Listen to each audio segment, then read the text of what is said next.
Break के बाद सीधे रुक करते हैं जिस तरह से उत्तराखंड में जीत की हैट्रिक, तीसरी बार बीजेपी ने क्लीन स्वीप किया। हमारे साथ मेहमान जुड़ चुके हैं। आशीष नौटियाल जी, प्रदेश प्रवक्ता कांग्रेस से हमारे साथ हैं, स्वागत है आपका। इसके अलावा देवेंद्र भसीन जी, राज्य मंत्री बीजेपी से हमारे साथ हैं, बहुत स्वागत है आपका कार्यक्रम में। और सुभाष गुप्ता जी, वरिष्ठ पत्रकार, हमारे साथ जुड़ चुके हैं, आपका भी बहुत बहुत स्वागत है कार्यक्रम में। तो सबसे पहले देवेंद्र भसीन जी, बहुत बहुत बधाई आपको उत्तराखंड में जिस तरह से क्लीन स्वीप किया है। और इसके अलावा एनडीए को मैंडेट मिला है, सरकार बनाने का दावा भी पेश करने जा रहे हैं। लेकिन उत्तराखंड की 5 सीटों की बात करें तो कितनी भारी जीत और क्या कहना चाहते हैं इसके बाद? सबसे पहले तो मैं देश और प्रदेश के सभी मतदाताओं को हार्दिक बधाई और धन्यवाद देना चाहूंगा, जिन्होंने माननीय प्रधानमंत्री श्री नरेंद्र मोदी जी के नेतृत्व पे विश्वास करते हुए मतदान किया और केंद्र में तीसरी बार माननीय मोदी जी प्रधानमंत्री बनने जा रहे हैं। साथ ही बहुत बहुत धन्यवाद है उत्तराखंड की जनता के लिए भी, जिन्होंने उत्तराखंड में भी भारतीय जनता पार्टी को पक्ष में मतदान किया, माननीय मोदी जी की नीतियों पर मोहर लगाई और माननीय पुष्कर सिंह धामी जी के द्वारा जो किए जा रहे कार्य हैं उन पर भी अपनी मोहर लगा करके अपना समर्थन व्यक्त किया। तो उत्तराखंड के अंदर हम बात देखें तो उत्तराखंड के अंदर भी एक हैट्रिक लगी है। पिछले 2 लोकसभा चुनाव के बाद हम तीसरी बार के लिए भी कहा करते थे कि हम 5 सीटें जीतेंगे और हैट्रिक लगाएंगे। जिस प्रकार मोदी जी केंद्र में तीसरी बार प्रधानमंत्री बनने के साथ हैट्रिक लगाने जा रहे हैं, उसी क्रम में उत्तराखंड में 5 लोकसभा सीटें जीतने के साथ हमने उत्तराखंड में भाजपा ने हैट्रिक लगाई है और ये अपने आप में बहुत बड़ी उपलब्धि है। और दूसरी जी बिल्कुल, जीत की हैट्रिक लगाई है। जनता ने आपके ऊपर एक बार फिर से भरोसा भी जताया है, लेकिन जिस तरह से जीत की हैट्रिक मिली है, क्लीन स्वीप मिला है, जिम्मेदारी भी बड़ी है। लेकिन एक बात यहां पर यह भी है कि जनता ने मैंडेट जरूर दिया है, लेकिन कुछ सीटों पर यहां पर कांग्रेस ने आपको टफ फाइट भी दी थी। देखिए, ऐसा है कि बड़ा चाहूंगा के अंदर 70 विधानसभा सीटें हैं और इन 70 में से 61 विधानसभा सीटों में भारतीय जनता पार्टी जो है पहले स्थान पर रही और बाकी जो 9 स्थान हैं उनमें 6 में कांग्रेस आगे रही और 3 में जो है निर्दलीय आगे रहे। तो आप देख सकते हैं कि 70 में से 61 में बीजेपी आगे है और बावजूद इसके कि कांग्रेस के पास कई विधानसभा विधायक हैं, तभी केवल 6 में आगे रह पाई और जिन 3 सीटों पर निर्दलीय आगे है वहां पर कांग्रेस की स्थिति तीसरे स्थान पर थी। तो निश्चित तौर पर प्रदेश की जनता का जो मैंडेट है वो अपने आप में बहुत ही महत्वपूर्ण है भारतीय जनता पार्टी के प्रति। कांग्रेस को उन्होंने नकार दिया है और दूसरी ओर मैं आपकी बात से सहमत हूँ कि मैंडेट मिलने के साथ जिम्मेदारी भारतीय जनता पार्टी की, केंद्र की और प्रदेश सरकार की और बढ़ जाती है।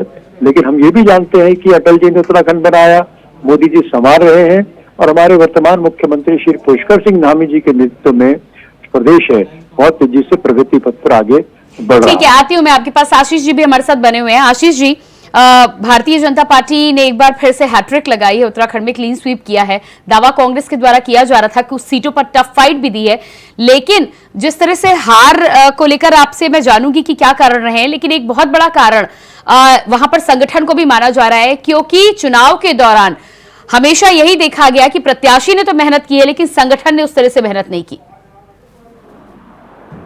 देखिए मैडम, संगठन ने अपनी जगह पर कड़ा काम किया है और उत्तराखंड में आपको जनता ने हमें समर्थन दिया है।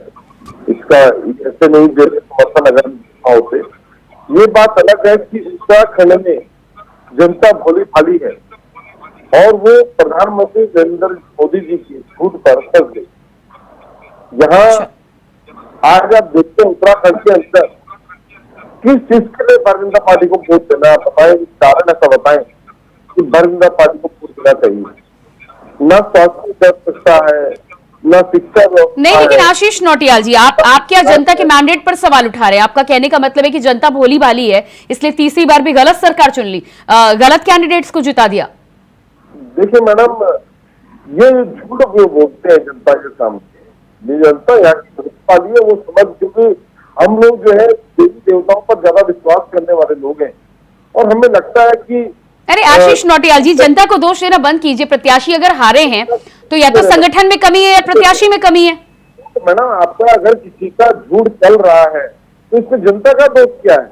अगर हम अपने झूठ में आ गए तो जनता का दोष क्या है? अच्छा, इन्होंने जो झूठ बोला, इन्होंने जो झूठी राजनीति करी, इन्होंने जो डराने धमकाने की नहीं, राजनीति जनता करी, झूठ में आ गई, दोष की बात नहीं है। जनता झूठ में आ गई, इसका मतलब क्या कहना चाहते हैं आप कि जनता को समझ नहीं है प्रत्याशियों से लेकर राजनीति में कैसे चुनाव करना है? ये आप जनता को बताएंगे क्या? बताइए, जनता के मैंडेट को इस तरह तो आप नकार रहे हैं। जी, अनिल बलूनी जी क्या घोटियाल जी से बेटर हो सकते हैं?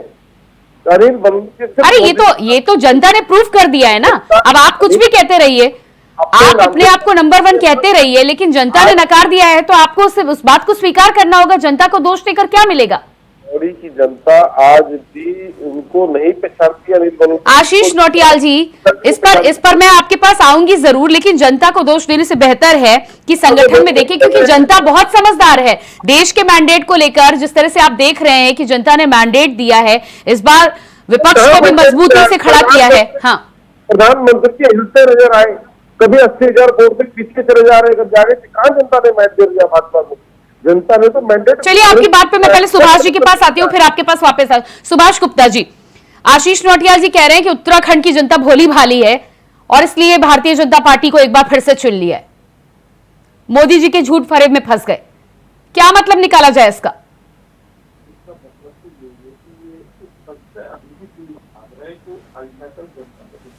सुभाष गुप्ता जी, फोन को अनम्यूट कीजिएगा, आपकी आवाज नहीं पहुंच रही। सुभाष जी, मेरी आवाज आप तक पहुंच पा रही है? आपकी आवाज आ रही है? जी, आपकी आवाज आ रही है, अपनी बात रखिए आप। देखिए, ये उस सच से अभी भी मुंह मोड़ रहे हैं जो जनता ने कल इन्हें दिखा दिया, वो जो आईना दिखाया। एक तरफ तो मोदी जी का जादू चल रहा था, दूसरी तरफ उत्तराखंड के मुख्यमंत्री ज्यादा एक्टिव थे, ज्यादा भागदौड़ की, ज्यादा काम कर रहे थे। और इस टफ मुकाबले में बीजेपी कांग्रेस ने अपने उम्मीदवारों को भाग्य के भरोसे छोड़ दिया बहुत हद तक। पहले तो इनके यहाँ फैसले करने में देर हुई, तो 2 सीटों के लिए उम्मीदवारों का चयन ज्यादा विलंब से हुआ। उसके बाद पार्टी के आला नेताओं ने उम्मीदवारों की मदद के लिए आना बेहतर नहीं समझा। प्रियंका गांधी और 1-2 नेता और हैं जो आए, जबकि बीजेपी ने पूरी ताकत झोंक रखी थी। प्रधानमंत्री खुद आ रहे थे, हर स्तर पर का नेता स्टाफ प्रचारक यहाँ आना था, लेकिन कांग्रेस में ऐसी स्थिति नहीं थी। कांग्रेस में उम्मीदवार तो अपनी लड़ाई ज्यादातर मामलों में खुद लड़ रहे थे। जी, तो इसका नुकसान भी पहुंचा है। जी बिल्कुल, लेकिन ये बात आशीष नौटियाल जी मानने को तैयार नहीं है ना। देवेंद्र भसीन जी, क्या कहना है इस पर आपका? आशीष नौटियाल जी तो सीधे कह रहे उत्तराखंड की जनता भोली भाली है और इसलिए आपको तीसरी बार जिता दिया।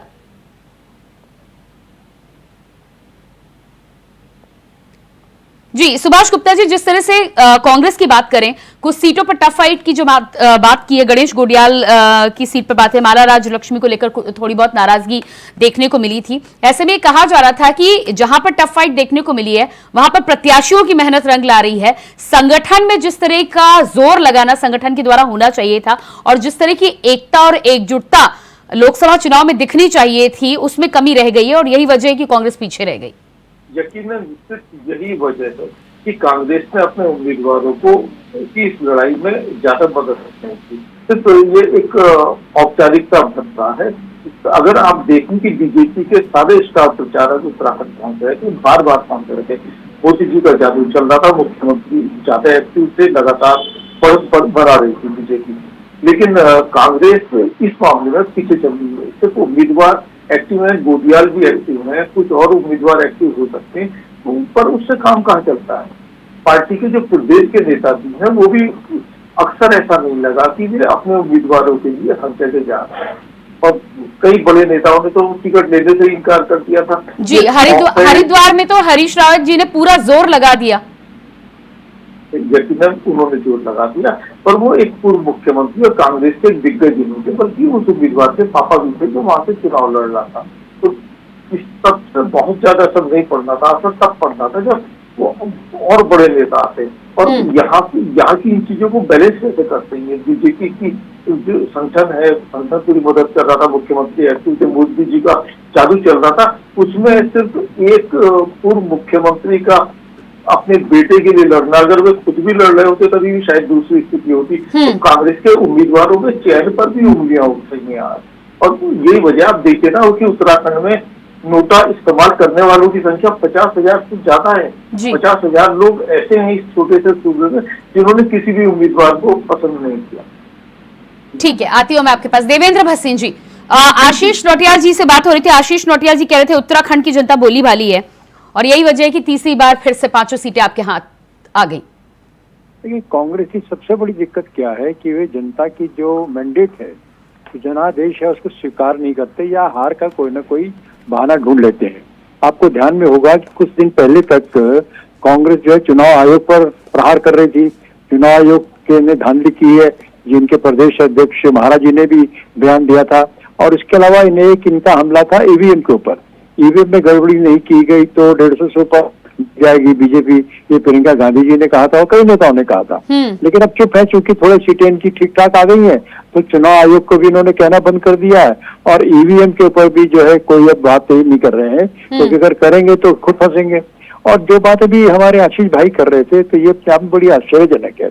लोकतंत्र में जनता जो है वो सर्वोपरि होती है और लोकतंत्र का आधार ही तो जनता है। ऐसे में जनता पर ही प्रहार करने का मतलब है कि आप तो लोकतंत्र की भावना पर प्रहार कर रहे हैं, लोकतंत्र को स्वीकार नहीं कर रहे हैं। अगर कोई बात आपके अनुकूल है। आशीष नौटियाल जी जवाब दीजिएगा। देखिए मैडम, ये लोग जो हैं यूपी में भी हारे हैं। अब हारने का ये बहाना क्या लगाएंगे, क्यों हारे हैं? आप तो पहले बोलते थे पहले मोदी फिर योगी, अब हुआ क्या? मोदी योगी जी तो गायब हो गए, वो तो दिख ही नहीं रहे, तो तब से कोई बयान नहीं आने को तैयार है उनका। तो देखें, आज हार का उत्तराखंड का जो सही में कारण है, एक तो पहले चरण में मतदान हुआ और उसके बाद हमारा जो प्रचार है, जो हमारी जो घोषणा पत्र था, वो भी जन जन तक उसके बाद पहुंचने में थोड़ा लेट हो गया। सोचते हम जन जन तक टाइम पे नहीं पहुंच पाए। दूसरा ये बात सत्य है नहीं तो हाँ, उत्तराखंड की तो इन बातों पर बात कीजिए ना। आप तो सीधे जनता पर दोष मढ़ रहे हैं कि जनता भोली भाली है इसलिए उसने चुन लिया। मैडम देखिए, झूठ पे जो फंसता है किसी के, वो भोला भाला ही होता है। इन लोगों ने झूठ बोला, इन्होंने चक्रव्यूह रचा, उस चक्रव्यूह में जनता फंस गई। आप देखें उत्तराखंड के अरे आशीष, ये तो बढ़िया हो गया कि इस बार आप ईवीएम को दोष नहीं दे सकते, तो आप सीधा जनता को दोष दे दे। नहीं, जनता को दोष कहाँ दिया मैडम? जनता को नहीं दिया है। हम तो ये कह रहे हैं कि इनकी जो झूठ जो चक्र था, जैसे पहले भी तो इन्होंने झूठ में जीते, इन्होंने पहले भी तो कहा है 15 लाख रुपए देंगे, काला धन लाएंगे, सब झूठ बोले। इस बार लेकिन इससे काम चलेगा नहीं आशीष जी। कभी उत्तराखंड की जनता, कभी उत्तर प्रदेश में आप, कभी उत्तर प्रदेश में आप बोले कि जनता को ठीक तरह से चुनाव करना नहीं आता। तो जनता अगर मैंडेट देती है, जनता को बेहतर तरीके से पता है। सुभाष जी, अलग अलग जगहों पर जनता को लेकर जो सवाल आते हैं, आशीष जी आप मानने को तैयार हो रहे हैं कि घोषणा पत्र लेट आ गया और तमाम चीजें, लेकिन पहले जनता को ही, और जनता को लेकर अभी भी ये सवाल उठा रहे हैं कि जनता भोली भाली है। कभी उत्तर प्रदेश की जनता पर बात आती है, कभी उत्तराखंड की जनता पर बात आती है। क्या आपको लगता है कि अलग अलग जगहों पर जनता को सामने कटघरे में खड़ा कर देने से अपनी जिम्मेदारी से हाथ खींच सकते हैं या हाथ धो सकते हैं? अभी लड़ाई तो इसी जनता के लिए, इसी जनता का तो आदेश है डेमोक्रेसी में जो भी सर्वोपरि है। उत्तराखंड की जनता शिक्षित है और कई राज्यों से ज्यादा शिक्षित लोग उत्तराखंड में, इन्हें बरगलाया नहीं जा सकता। ये सच है कि मोदी जी का प्रभाव यहाँ ज्यादा है, पर उनका एक्टिव होना भी है। मोदी जी उत्तराखंड में बार बार आए, अभी निवेशक सम्मेलन में भी आए, उन्होंने उत्तराखंड को वेडिंग डेस्टिनेशन बनाने की बात की थी। और ये भी दूसरा सच है कि उत्तराखंड के मुख्यमंत्री ज्यादा एक्टिव है, वो ज्यादा भागदौड़ कर रहे हैं, ज्यादा फैसले ले रहे हैं, ज्यादा कदम उठा रहे हैं। तो इसमें इनकी चुनौती और बड़ी हो गई, इन्हें और ज्यादा शिद्दत से, ज्यादा मेहनत से चुनाव लड़ना था, पर ऐसा हो नहीं पाया। तो आशीष जी अपनी बात पूरी कीजिएगा, कमी यहाँ रह गई। ये कहना उत्तराखंड की जनता, ये सच्चाई है मैडम। उत्तराखंड जो है, लोकल जो क्षेत्र नेता हैं उनसे नहीं जीत रहे हैं ये लोग मोदी जी के नाम से जीत रहे हैं। अब जनता को पता लग गया कि मोदी जी पूरे देश में लड़खड़ा चुके हैं। आने वाला समय मैडम देखिए, निश्चित बहुत अच्छा होगा। हमारा वोट बैंक लगातार बढ़ रहा है और हम आने वाले टाइम पर उत्तराखंड में सरकार भी बनाएंगे और उत्तराखंड में मैंडेट हमें मिलता है और मिल रहा है, ऐसा नहीं कि हमें नहीं। देवेंद्र भसीन जी, लेकिन अब झूठ नहीं चलेगा, इनका झूठ अब खत्म होगा। तानाशाह का अंत हो चुका है, समझे आप। देवेंद्र भसीन जी, सरकार हम बनाने को तैयार हैं। जी की जानकारी में होगा, वैसे तो ये मानना नहीं चाहेंगे। भारतीय जनता पार्टी ने जो कुल सीटें जीती हैं अकेले दम पर, वो इंडी गठबंधन की पूरी सीटों से अधिक है। यानी कि एक आपका पूरा इंडी गठबंधन है और दूसरे और भारतीय जनता पार्टी की सीटें, तो भारतीय जनता पार्टी की सीटें तो आपके इंडी गठबंधन से भी ज्यादा है। नहीं, लेकिन दावा वो अभी भी कर रहे हैं तेजस्वी और मैडम आत्ममंथन नहीं करेंगे, आत्ममंथन नहीं करेंगे तो निश्चित तौर पर जनता नकारती जाएगी इनको। इनको तो सीटें बढ़ रही है तो कोई दिक्कत नहीं, हम उसका सम्मान करते हैं, लेकिन जिम्मेदारी को तो मानना पड़ेगा ना। और जनता को अगर मान लीजिए आप कोशिश कराएंगे तो उन लोगों को दोष दीजिए जिन लोगों ने कांग्रेस को जिताया है, यानी कि वो लोग कौन थे जिन्होंने कांग्रेस को जिताया। आप उत्तराखंड की जनता का अपमान कर रहे हैं आशीष जी, और कांग्रेस की नियति नहीं, है। लेकिन देवेंद्र भसीन जी एक बात तो माननी पड़ेगी, चिंता तो इस बार आपको भी है। देखिए सीधी सी बात है, जो जनता का आदेश है हमने इसको स्वीकार किया है, लेकिन तीसरी बार प्रधानमंत्री के रूप में मोदी जी जो शपथ लेने वाले हैं, उसके बाद जो उन्होंने वादे जनता से किए हैं वो निश्चित तौर पर उसको पूरा किया जाएगा। और जिन कारणों से क्या वादे कर दिए, कुछ कमी है उसको दूर करेंगे। हम तो जनता पे कोई आरोप नहीं लगा रहे कि जनता ने धोखा दिया, हम तो सीधा सीधा कह रहे हैं कि हम तो चुनाव आया है, हम उसको स्वीकार करते हैं और जो अपना मंथन करेंगे, चिंतन करेंगे और फिर जहाँ कुछ कमी है संगठन की होगी या कोई और कारण होगा हम उसका निष्कर्ष निकालेंगे। कांग्रेस को डूबने का सबसे बड़ा कारण ये है कि कांग्रेस के नेता मंथन नहीं करते, अपनी गलती को स्वीकार नहीं करते, इसीलिए लगातार जनता ने इनको नकारा है कि ठीक है इस बार इतना बड़ा गठबंधन करके पूरे देश के जो लोग इकट्ठा हो गए तभी ये लोग मोदी जी का वोट नहीं कर पाए। अरे आशीष नोटिया जी, बना ली आपने सरकार अभी? मैडम सरकार बनेगी, उत्तराखंड की तो बात जाने ही दीजिए, सरकार बनेगी क्या आपकी? सरकार मैडम बनेगी और जनता के हित के लिए अत्यंत आवश्यक है इंडिया गठबंधन सत्ता में आए, तभी देश का भला होगा, नहीं तो ये लोग तो देखिए। चलिए इंतजार करेंगे उसके लिए, लेकिन फाइनल कमेंट दीजिएगा, फाइनल कमेंट दीजिएगा। नेता तो आज आपके भी पहुंच रहे हैं, दावा भी किया जा रहा है, फाइनल कमेंट दीजिएगा। देखिए मैडम, देश के लिए अच्छा होना चाहिए, एक अच्छा माहौल होना चाहिए, रोजगार, स्वास्थ्य, शिक्षा जो जरूरी मुद्दे हैं वो सब होने चाहिए और उस सब मुद्दों को लेकर कांग्रेस पार्टी ने इंडिया गठबंधन के साथ चली है और निश्चित जनता की जो मेहनत है वो बेकार नहीं जाएगी। लेकिन देश के लिए बेहतर चुनने का अधिकार जनता को है आशीष नोटियाल जी ना, देश के लिए बेहतर चुनने का अधिकार जनता के पास है, जनता के पास है, पार्टियों के पास नहीं। देवेंद्र भसीन जी फाइनल कमेंट दीजिएगा। देखिए देश की जनता ने अपना आदेश दे दिया है, जो उसे उचित लगा देश के हित में उन्होंने वो निर्णय दे दिया जिसको हम स्वीकार करते हैं। और चुनाव के दौरान जो माननीय मोदी जी ने बात कही थी उस बात को पूरा करेंगे और देश आगे बढ़ेगा। तीसरे कार्यकाल में हम निश्चित तौर पर विश्व की जो है तीसरी अर्थव्यवस्था बनेंगे और विकसित भारत का जो संकल्प है उसको भारतीय जनता पार्टी मोदी जी के नेतृत्व में पूरा करेगी और उसी क्रम में धामी जी के नेतृत्व में उत्तराखंड भी जो है विकसित राज्य की श्रेणी में प्रथम स्थानों पर होगा। सुभाष गुप्ता जी फाइनल कमेंट दीजिएगा। इस बार जनता ने का तो बीजेपी को भी दिया है। अब अगर केंद्र में सरकार बीजेपी बनाती तो वो बीजेपी की नहीं एनडीए की सरकार होगी। और जिस सियासत है, जिस तरह सियासत से कलाबाजियां खिलाती है और खा रही है, कहना अभी भी कठिन है कि कल क्या होने वाला है। जी बिल्कुल, तो कल क्या होने वाला है इसका इंतजार होगा, लेकिन जिस तरह से दावा पेश करने के लिए आज पहुंच रहे हैं, एक फाइनल कमेंट उस पर भी दे दीजिएगा कि दावा पेश करने के लिए पहुंच रहे हैं नीतीश और चंद्रबाबू नायडू लगातार साथ हैं, क्या लग रहा है आपको? देखिए इनका अगर आप अतीत की तरफ देखें तो इनके बारे में कुछ शायद इन्हें भी नहीं पता होता कि अब क्या करने वाले हैं। अगर ये फिसल गए तो बीजेपी के लिए सरकार बनाना। जी देवेंद्र भसीन जी जल्दी से अपनी बात रखिए। देखिए अभी जो बैठक हुई एनडीए की प्रधानमंत्री जी के आवास में, उसमें श्री चंद्रबाबू नायडू और श्री नीतीश कुमार सहित एनडीए के जो सारे घटक दल हैं उनके नेता मौजूद थे। इसलिए जो लोग सपना पाल रहे हैं कि एनडीए में किसी प्रकार की फूट होगी तो सपना उनका पूरा होने वाला नहीं है। मोदी जी प्रधानमंत्री बनने वाले हैं और एनडीए एक चलिए, लेकिन एक खबर ये भी आ रही है कि मंत्रालयों की मांग कर दी है। खैर जैसे जैसे समय आगे बढ़ेगा वो अलग विषय है, वो अलग विषय है, लेकिन जहाँ तक एनडीए का सवाल है तो वो अपना आप में एकजुट है और बल्कि इंडी गठबंधन में टूटन की बात आ रही है, उद्धव ठाकरे हो सकता है। चलिए देवेंद्र भसीन जी, समय हमारे पास नहीं है, लेकिन सबको साथ कर चलना राह कठिन जरूर है, देखना होगा कि आगे क्या कुछ होता है। बहुत बहुत धन्यवाद आपका भी आशीष नोटियाल जी, बहुत धन्यवाद सुभाष गुप्ता जी, बहुत धन्यवाद जुड़ने के लिए।